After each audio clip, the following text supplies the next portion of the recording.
Assalamu alaikum guys. How are you? Hope you are fine. Welcome to my channel. I am Radha Shahrukh, clinical psychologist, and welcome to another series of Psych Talks. So today our topic of discussion or presentation is behavior reduction and crisis management. तो इसको हम relate करेंगे autism और special बच्चों से, क्योंकि मैं autism पे कोर्स कर रहा हूँ तो उसकी प्रेजेंटेशन थी तो उसके लिहाज से होगी। तो I am Radha Shahrukh, clinical psychologist. तो please do subscribe to my channel. यहाँ पे मैं मेंटल हेल्थ और साइकोलॉजी रिलेटेड टॉपिक्स पे बात करूँगा। तो आपके पास भी कोई सजेशन और टॉपिक की तो डू टेल मी। तो सबसे पहले हम बात करेंगे जो हमारा टॉपिक है, दैट इज़ बिहेवियर रिडक्शन। जो नाम से आपको पता लग रहा है, अगर आपको इंग्लिश आती है, if you are good in English, behaviour reduction मतलब कोई बिहेवियर रिमूव हो रहा है। सॉरी, रिमूव नहीं, इट इज़ बीइंग रिड्यूस हो रहा है। मूव आप करवाना चाह सकते हो अगर वो बहुत ही प्रॉब्लमेटिक बिहेवियर है जो उसको बिल्कुल भी नहीं करना चाहिए। तो बट दिस बिहेवियर रिडक्शन, तो आप बिहेवियर को रिड्यूस कर रहे हो। तो अब बिहेवियर रिडक्शन, अगर हम ये पढ़ें इसकी explanation, behaviour reduction in psychology and ABA, applied behaviour analysis की टेक्निक है, focuses on strategies to decrease challenging and undesirable behaviour. जो अनडिज़ायरेबल होते हैं, जो चैलेंजिंग, तो बच्चे के लिए भी सही नहीं होते, उसके इर्द गिर्द लोगों के लिए भी सही नहीं होते, तो उस पर हम काम करते हैं उसको रिड्यूस करने के लिए। अब हम बात करेंगे इन कॉन्टेक्स्ट ऑफ स्पेशल बच्चे जो होते हैं या ऑटिस्टिक बच्चे। Behaviour reduction play a crucial role उनकी इंप्रूविंग वेल बींग इंप्रूव करती है, फिजिकल मेंटल वेल बींग, और उनकी फंक्शनिंग इंप्रूव करती है, और जो भी रिस्क होते हैं उनको भी कम करती है। तो ऑटिज़म की अब बात करें, डेवलपमेंटल डिसऑर्डर है जिसमें आपका मतलब कि involve behaviour that require targeted reduction. ठीक है, इसमें ऐसे बिहेवियर हो जाते हैं, आगे हम बात करेंगे, जिसको रिड्यूस करने की ज़रूरत पड़ जाती है। तो अब हम बात करेंगे, इसको देखें, हम बात करेंगे अनडिज़ायरेबल बिहेवियर। स्पेशली मैं ऑटिस्टिक और स्पेशल बच्चों की बात कर रहा हूँ, तो उससे रिलेटेड ये लिखे हुए कॉमन है, बहुत सारे होते हैं पर दीज आर मोस्ट कॉमन जो मैंने लिख लिए। मेल्ट डाउन होता है, मेल्ट डाउन भी उसी में कहते हो कि आपको बहुत क्राइंग बिहेवियर आ रहा है या आप बहुत मेल्ट डाउन हो गए हो। टेंट्रम्स आ जाते हैं, ये भी किस वजह से आएंगे कि आपकी नीड फुलफ़िल नहीं हो रही, स्पेशली इस वजह से आते हैं कि आपकी नीड फुलफ़िल नहीं हो रही, क्योंकि वो बोल तो सकते नहीं, कुछ लोग बोल सकते हैं, थोड़ा बहुत कन्वर्जेबल होते हैं, या अगर उनकी स्पीच थेरेपी हो गई उसके बाद वो कन्वर्जेबल हो गए, फिर भी उनमें अनडिज़ायरेबल, उनमें ये आ सकता है मेल्टडाउन, टेंट्रम्स। पर जो है ऑटिस्टिक की बात करो स्पेशली, वो बोल नहीं सकते, ये डाउन सिंड्रोम में भी होता है स्पीच इश्यूज़।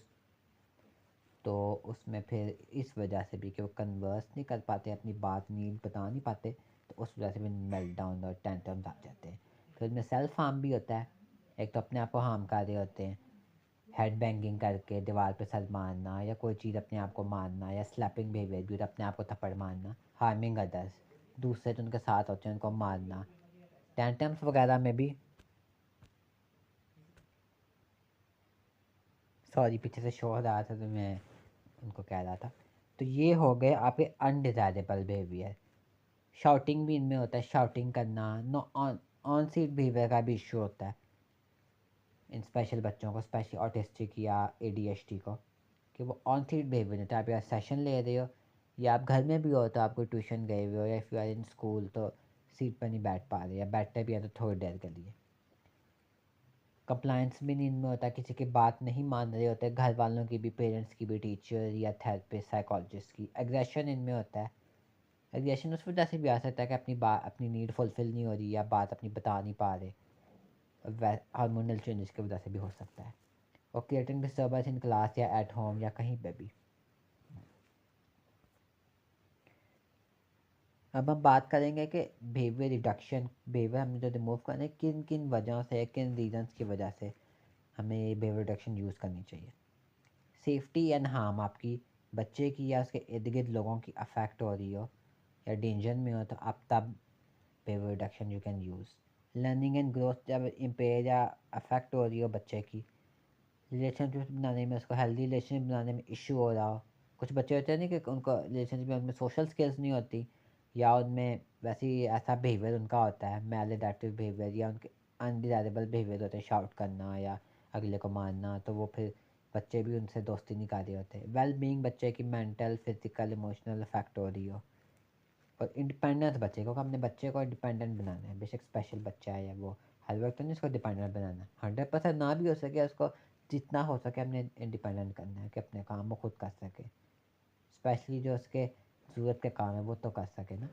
तो लिमिटेड हो रही हो या बिल्कुल अफेक्ट हो रही हो, तो उसके लिए भी हम बिहेवियर रिडक्शन करते हैं। तो अब नेक्स्ट आ गया असेसमेंट पे। असेसमेंट, हम कोई भी चीज़ कर रहे हैं तो हमने उसको पहले असेस करना है कि उसका क्या लेवल है, कितनी सवेर है वो, या किस वजह से हो रही है, सारा हमें। तो उसमें उसके लिए हमें बिहेवियर रिडक्शन करने के लिए पहले हमें उसकी असेसमेंट तो करनी होगी ना बच्चे की। ये हमारे पास न्यू भी बच्चा आया है, उसमें ये असेसमेंट की मेन टेक्निक्स हैं। बिहेवियर उसमें ऑब्जर्वेशन आ जाती है, बिहेवियर ऑब्जर्व कर रहे हो। बिहेवियर ऑब्जर्वेशन होता है कि आप बच्चे को ओवरऑल ऑब्जर्व कर रहे हो कि उसका आई कॉन्टैक्ट कैसा है, उसकी स्पीच कैसी है, उसका ओवरऑल अपीयरेंस कैसा है, वो कैसे बैठा हुआ है, एंग्शियस तो नहीं है। जैसे आपने एमएससी पढ़ा मेंटल हेल्थ एग्जामिनेशन, उसमें ये आ जाते हैं सारे एक्सपेक्ट, वो भी हम पढ़ सकते हैं इफ़ यू वांट, फिर वीडियो बना सकता हूँ। तो वो आपने ऑब्जर्व करना होता है। ड्यूरिंग सेशन भी आप कर सकते हैं, if you are working in school hospital तो आप सेशन के दौरान कर सकते हो। If you are working in school तो आप उसकी क्लासरूम भी ऑब्जर्व कर सकते हो। हिस्ट्री टेकिंग से भी आप उसके सारे माइलस्टोन पता लगाओ। हिस्ट्री टेकिंग आप उसके care giver, parents, family members जो भी साथ आए हुए हैं उससे ले सकते हो। टीचर को पता है तो उससे ले सकते हो, या किसी क्वेश्चनर्स की बेस पे भी आप फिल करवा के हिस्ट्री टेकिंग कर सकते हो। क्लिनिकल इंटरव्यू, हिस्ट्री टेकिंग के लिए आपको क्लिनिकल इंटरव्यू तो करना पड़ेगा, पेरेंट्स का, किसी टीचर का या केयर गिवर का, जिसके साथ बच्चा रहता है उससे आप क्लिनिकल इंटरव्यू करके पता कर सकते हो। उसके लिए बिहेवियर चेकलिस्ट भी आ जाती है, आप खुद बिहेवियर चेकलिस्ट फिल कर सकते हो, या हिस्ट्री टेकिंग करते हुए, क्लिनिकल इंटरव्यू करते हुए टीचर या आप करवा सकते हो फैमिली मेम्बर से, पेरेंट्स से, या जो भी उसके करीब का बंदा है, या कोई सीनियर थेरेपिस्ट ने उसके साथ पहले काम किया हुआ तो उससे आप करवा सकते हो। फिर आता है फंक्शनल बिहेवियर असेसमेंट आ जाती है। इसमें ABC चार्ट आता है जिसकी हम आगे बात करेंगे। ये आ गया आपका ABC मॉडल, जो आपका होता है CBT का, कॉग्निटिव बिहेवियर थेरेपी का। बच्चों के लिए तो बहुत ही ये मतलब कि इट्स गुड कि आप ये अप्लाई करो और आपको बहुत चीज़ों का पता लग जाता है। एडल्ट्स के लिए भी होता है, बच्चों के लिए भी, स्पेशली जो ऐसे अनडिज़ायरेबल बिहेवियर शो कर रहे हो या स्पेशल बच्चे भी हैं उनके लिए भी आप यूज़ कर सकते हो। खुद से कर लो, या वही बात केयर गिवर टीचर्स के साथ भी आप मिलकर कर सकते हो। ये फिल एक चार्ट होता है, ये भी आपको वैसे पिक्चर में समझाया हुआ है। एंटीसीडेंट हो गया what happened before the behaviour, कि बिहेवियर से पहले ऐसा क्या हुआ। जैसे बच्चे ने शाउटिंग शुरू कर दी, टेंट्रम थ्रो कर दी है, अपने आप को हेड बैंगिंग शुरू कर दी, तो उससे पहले क्या हुआ, ये एग्जांपल आपको दी है। जो भी बच्चे ने अगर स्पेशली अनडिज़ायरेबल बिहेवियर शो किया है, डिज़ायरेबल भी, पर हम अभी अनडिज़ायरेबल बिहेवियर्स की बात कर रहे हैं, तो हमने बिहेवियर रिडक्शन की बात कर रहे हैं, तो उसमें आ जाएगा कि आपका एंटीसीडेंट क्या हुआ, फिर बिहेवियर बच्चे ने क्या किया, फिर कॉन्सिक्वेंस आ जाता है कि उसके बाद क्या हो, what happened after the behaviour occurred. जैसे अगर मैलएडेप्टिव या अनडिज़ायरेबल बिहेवियर भी हो, तो पेरेंट्स अगर उसको रीइंफोर्स कर दें कोई भी बंदा, तो वो फिर उसके पक्के हो जाएंगे। It will be reinforce. जैसे बच्चा अगर मोबाइल मांग रहा है, या बच्चे जो होते हैं शॉप पे जाके कहते हैं ये चीज़ चाहिए ही चाहिए, टॉय या खाने की चीज़, पेरेंट्स नहीं लेके दे दे, और अगर उन्होंने ले दिया टेंशन शो करने के बाद, तो उसका वो रीइंफोर्स हो जाएगा अनडिज़ायरेबल बिहेवियर। या कभी कभी होता है पेरेंट्स नहीं दे रहे होते कोई चीज़, बच्चा मोबाइल मांग रहा है, नहीं देना, स्क्रीन टाइम ज़्यादा हो गया, या कोई अगर गेस्ट आए हुए हैं या कोई कोई और बंदा साथ है, उसने कहा दे दो, उसने दे दिया, या किसी और के साथ है उसने दे दिया, तो वो उसका अगर टेंशन थ्रो उसने किया तो फिर उसका हो जाएगा, रीइंफोर्स हो जाएगा कि आप मुझे चीज़ मिल रही है। तो नेक्स्ट हो गया, ये एग्जांपल तो वैसे इच की है, इचिंग की, पर ये एग्जाम है चेंजिंग बिहेवियर का एक साइकिल कह लो। तो बच्चे के साथ भी ऐसा ही होता है, अनडिज़ायरेबल बिहेवियर या डिज़ायरेबल, दोनों इससे इस तरह से आपके साइकिल में चलते हैं कि आपका कोई एंटीसीडेंट हुआ, फिर आपने डिज़ायरेबल या अनडिज़ायरेबल बिहेवियर परफॉर्म किया। अगर वो रीइंफोर्स या वो मतलब उसका आपको कॉन्सिक्वेंसेस अच्छे मिल गए प्लेजेंट, तो वो आपका रीइंफोर्स हो गया। अब अब हम बात करेंगे आगे हेल्दी कॉन्टिजेंसीज और स्ट्रेटजीज जिनको कहते हैं, तो मैंने इजी वर्ड में स्ट्रेटजीज भी लिख दी है। तो इसमें सबसे पहले तो आप डिफरेंशियल रीइंफोर्समेंट जैसे एबीए में तो बहुत यूज़ होती है, आप किसी भी बच्चे के साथ कर सकते हो पॉजिटिव करने के लिए, या नेगेटिव के लिए आप ओपन कंडीशनिंग के प्रिंसिपल्स यूज़ कर लो अगर आपने कोई अनडिज़ायरेबल बिहेवियर ख़त्म करना है। तो उसके लिए डिफरेंशियल रीइंफोर्समेंट कर सकते हो आप। मैं पनिशमेंट कहने लगा था, पॉजिटिव रीइंफोर्समेंट कर सकते हो। अब मैंने पनिशमेंट गलती से बोल ही दिया तो मैं बता देता हूँ। इसके प्रिंसिपल पे मैं वीडियो बना सकता हूँ if you want, open conditioning के प्रिंसिपल पे। पहले आपको आता है positive mean adding something, negative mean removing something. बेशक रीइंफोर्समेंट में और बेशक पनिशमेंट में हो। तो पॉजिटिव रीइंफोर्समेंट मीन कि आप कोई चीज़ प्लेजेंट ऐड कर रहे हो। जैसे बच्चे को कोई रीइंफोर्समेंट दे दिया, प्रेज दे दिया, तो उसका वो रीइंफोर्स हो जाएगा। कोई लोग अनडिजायरेबल बिहेवियर में भी बच्चे को रीइंफोर्स करते हैं, किसी को थप्पड़ मारा या कोई टेंशन्स हो गए तो बच्चे कहते वाह वाह या क्लैपिंग या बहुत वाह वाह मेरा बच्चा, तो वो भी रीइंफोर्स हो जाता है। और नेगेटिव रीइंफोर्समेंट की अगर आप बात करें, नेगेटिव रीइंफोर्समेंट होता है कि आप कोई बिहेवियर परफॉर्म करोगे और जो अनडिजायरेबल बिहेवियर है वो खुद ही निकल जाएगा, और फिर आपका जो है बिहेवियर प्लेजेंट वाला रीइंफोर्स हो जाएगा। अगर मैं नॉर्मल की एग्जांपल दूँ, अगर बच्चा टाइम पे स्कूल आ गया या उसने काम कर लिया तो उसको शाबाश मिली है, तो वो उसका फिर शाबाश मिली है, उसको डांट नहीं पड़ी, तो डांट ना पड़ना नेगेटिव चीज़ उसकी निकल गई, और उसका फिर वो बार बार रीइंफोर्स हो जाएगा कि वो बार बार वही करेगा कि मैंने काम करना है या क्लास में टाइम पे आना है, तो फिर मुझे डांट नहीं पड़ेगी। फिर शेड्यूल्स ऑफ रीइंफोर्समेंट हो जाएंगे। जब मैं पॉइंट की बात करूँगा तो उसमें मैं बात करूँगा कि तो हम कि उसमें फिक्स रेशो होता है, वेरिएबल रेशो, तो सारे रेशोज़ होते हैं, उससे भी बच्चे का रीइंफोर्स हो जाता है बिहेवियर।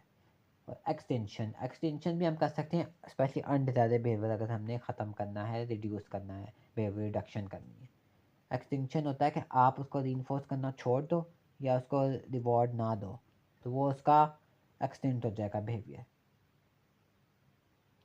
विजुअल सपोर्ट, क्योंकि स्पेशल बच्चे स्पेशली ऑटिस्टिक वगैरह वाले ये क्योंकि ज़्यादा प्रोसेस नहीं कर पाते, कॉग्निटिव इनकी इतनी डेवलप नहीं होती, वो आप पहले विजुअल से ज़्यादा ये लर्न करते हैं। तो जो चीज़ है आप विजुअल कार्ड स्पेक्ट्स यूज़ करो, उससे वो ज़्यादा लर्न करेंगे। चाहे आपने उसको अनडिजायरेबल बिहेवियर का बताना है या उसको कहना है स्टॉप इट, या कुछ उस तरह सिखाना भी है या किसी चीज़ से रोकना है, तो आप विजुअल सपोर्ट्स यूज़ करते हो। वैसे भी उसे कन्वर्स करने के लिए उससे वो बेटर लर्न करेगा विजुअली। एंटीसीडेंट बेस्ड इंफॉर्मेशन, जैसे हमने बात की ABCs की बात की, फंक्शनल बिहेवियर असेसमेंट करने के बाद आप एंटीसीडेंट बिहेवियर इंटरवेंशन भी कर सकते हो, या आप एंटीसीडेंट आइडेंटिफाई करके उसको आप कंट्रोल कर सकते हो या उसको इम्प्रूव कर सकते हो। उस लिहाज से फिर उसका बच्चे का बिहेवियर इम्प्रूव होगा, कॉन्सिक्वेंसेज भी आप इम्प्रूव उस तरह कर सकते हो। सेंसरी स्ट्रेटजीज, क्योंकि बच्चों में सेंसरी स्ट्रेटजीज भी आप यूज़ कर सकते हो, जैसे सेंसरी लाइट्स होता है, या कोई उसको पोइम्स गा लो, या कोई उसकी सेंसरी एक्टिविटी करवा लो, जैसे जिम बॉल होता है, कोई एक्सरसाइज, जिससे बच्चे, क्योंकि उनमें सेंसरी इश्यूज भी होते हैं, टैक्टाइल इश्यूज हो गए है ना, उसको टच का इशू होता है, या बहुत से डिफरेंट सेंसरी इश्यूज होते हैं, कईयों को ऑडिटरी इश्यूज होते हैं, विजुअल इश्यूज होते हैं। तो उस लिहाज से आप आइडेंटिफाई करके जिसमें भी उसको इशू आ रहा है आप उसको सेंसरी स्ट्रेटजीज यूज़ कर सकते हो, जिससे वो उसका बिहेवियर रिड्यूस भी हो सकता है जो कि अनडिजायरेबल है अगर वो शो कर रहा है। और अगर सेंसरी से रिलेटेड है इशू कोई, तो फिर तो आप ये सेंसरी स्ट्रेटजीज यूज़ कर सकते हो।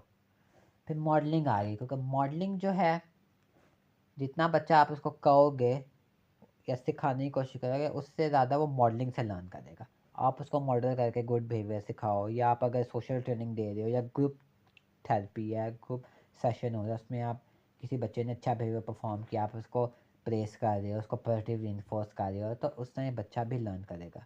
या अगर आप वन टू वन सेशन ले रहे हो आप कर सकते हो कि वैसे आपको टेक्निक बता रहा हूँ, आप कर सकते हो कि या कोई बच्चा आपने बैठा लिया साथ, या कोई एक थेरेपिस्ट बैठा के उसने उसके साथ रोल प्लेइंग कर लिया, आपने उसको आपने उसने डिज़ायरेबल बिहेवियर किया, आपने उसको प्रेस कर दिया, पॉजिटिव रिइंफोर्स कर दिया, तो बच्चा देखेगा उससे सीखेगा, या आपने किसी और बच्चे को इन ग्रुप सेशन में प्रेस कर दिया तो वो भी सीख सकता है, या आप टॉय रख के उसके साथ भी रोल प्ले कर सकते हो। गिविंग ऑल्टरनेटिव्स, क्योंकि जब भी आपने बिहेवियर रिडक्शन करना है आपने ऑल्टरनेटिव उसको लाजमी देना है, स्पेशली आप एक्सटेंशन कर रहे हो। एक्सटेंशन पे भी इस पे डिफरेंट टॉपिक्स हैं, इस पर भी बहुत लंबा हो जाएगा, उस पर भी हम कर सकते हैं, एक वीडियो बना सकते हैं। तो अब हो गया, ये हो गया हमारा। अब हम आते हैं importance of crisis management plan पे हम बात करेंगे। क्राइसिस मैनेजमेंट प्लान क्यों होता है? सेफ्टी के लिए यूज़ होता है, प्रोवाइड सेफ एनवायरनमेंट इंजरी से बचाने के लिए बच्चे को। ये हो गया आपका कि क्राइसिस सिचुएशन क्या होती है। क्राइसिस सिचुएशन कोई भी अर्जेंट अनप्रिडिक्टेबल सिचुएशन हो सकती है जो थ्रेट पेश कर रही है बच्चे को या इर्द गिर्द के लोगों को। रिजल्ट इन सिग्निफिकेंट अपसेट हो सकता है बच्चा, उस लिहाज से डिस्कम्फर्ट हो सकता है, एंग्जाइटी, डिसऑर्गेनाइजेशन, ये सारा लिखा हुआ है ना, डिसइक्विलिब्रियम हो सकता है, बहुत से बच्चे को इश्यूज आ सकते हैं कैसी सिचुएशन में। तो आपको भी हैंडल करने आनी चाहिए एज अ पेरेंट या एज अ टीचर हो, एज अ प्रोफेशनल हो, आप साइकोलॉजिस्ट, थेरेपिस्ट, और बच्चे को भी आपने सिखानी है। ये नॉर्मल अगर हम बात करें तो ये होता है कि नेचुरल डिसास्टर आ जाते हैं, स्कूल में शूटिंग हो गई, acts of terror, war, bomb threats आ सकते हैं, ये है। अब हम बात करें बिहेवियर क्राइसिस की, वो तो हमने नॉर्मल एक वैसे जनरल इंट्रोडक्शन हो गया या जनरल क्राइसिस क्या होती है। बिहेवियर क्राइसिस में कि क्योंकि हम स्पेशल से डील करें तो बिहेवियर क्राइसिस पे भी हम फोकस करना होता है। बिहेवियर क्राइसिस आ गया कि बच्चे के कोई बिहेवियर सिम्टम्स ऐसे शो हो रहे हैं जो कि अनप्लेजेंट हैं, स्पेशली ऑटिस्टिक और स्पेशल बच्चों में टेंट्रम्स, एग्रेशन, वही हो गया जो अनप्लेजेंट बिहेवियर है। क्राइसिस से भी आ सकता है, नॉर्मल क्राइसिस कोई हुआ, अर्थक्वेक आ गया बहुत तेज़, या कोई शूटिंग हो गई, उसके लिहाज से भी आ सकते हैं, जनरली कुछ हो गया, तो उनको कंट्रोल करने के लिए भी बिहेवियर क्राइसिस को भी करने के लिए हम क्राइसिस मैनेजमेंट यूज़ कर सकते हैं। अब आ गया crisis management special need autistic बच्चों के लिए किस लिए यूज़ होती है। Help keep child with special needs and autism safe during the time, या तो वो कुछ ऐसा बिहेवियर परफॉर्म कर रहा है या कोई ऐसी सिचुएशन आ गई है, तो उस लिहाज से उसको कंट्रोल करने के लिए या बच्चे को भी सिखाने के लिए या उसके बिहेवियर क्राइसिस को आप मैनेज करने के लिए आप बिहेवियर मैनेजमेंट यूज़ कर सकते हो। किस तरह आपने स्टे काम रहना है, सॉफ्टली कन्वर्स करना है उसके साथ, और बच्चे को कैसे चीज़ें सिखानी है। रिमूव एनी डेंजरस ऑब्जेक्ट आपने करना है, create safe space to prevent harm, कि अब वैसे भी कोई ऐसा हार्मफुल चीज़ उसके इर्द गिर्द है जिससे उसको थ्रेट हो रहा है तो आप रिमूव कर सकते हो। और कोलैबोरेशन अपने केयर गिवर्स के साथ, teachers, professional, mental health professional, सबके साथ मिलकर काम करना है, तभी बेहतरी होगी बच्चे की ज़्यादा। How to teach crisis management for special children, autistic children को कैसे आपने टीच करना है। सिंपल क्लियर इंस्ट्रक्शन देनी है, विजुअल्स आप ज़्यादा यूज़ करो, प्रैक्टिस करो, आप खुद भी पहले प्रैक्टिस करो क्राइसिस मैनेजमेंट स्किल्स।